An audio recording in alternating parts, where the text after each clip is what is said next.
سؤاله الثاني يقول: بالنسبة لشخص أسرف على نفسه بالذنوب والمعاصي وارتكب بعضا من كبائر الذنوب، ثم من الله عليه عز وجل بالتوبة النصوح، فهل هذه التوبة تمحي نهائيا أو تمحو نهائيا من صحيفته هذه الذنوب، أم تبقى وتعرض عليه يوم القيامة ويغفرها الله له حينئذ؟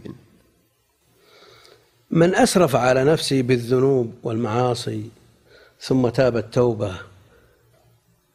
الشرعية المقبولة بشروطها، بأن أقلع عن هذه الذنوب فورا وندم على ما فات منها وعزم على أن لا يعود إليها، بمعنى أنها توافرت شروطها، فإنها تمحى هذه الذنوب، بل فضل الله أعظم من ذلك، تبدل هذه السيئات حسنات، كما في آية الفرقان: إلا من تاب وآمن وعمل عملا صالحا فأولئك يبدل الله سيئاتهم حسنات.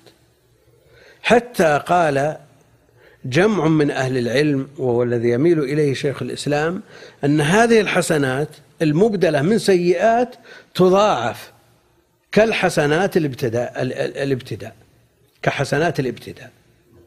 هذا كلام شيخ الإسلام، هذا يميل إليه ويقويه. والمسألة مفترضة في شخصين ماتا عن 70 سنة، أحدهما ملازم للطاعة من صباه إلى وفاته، والثاني مسرف على نفسه بالذنوب والمعاصي ثم تاب في آخر عمره. هل يستويان؟ قد يستويان على هذا القول، أن هذه الذنوب والمعاصي حولت هذه السيئات وكلها حسنات وضوعفت، قد يتساويان.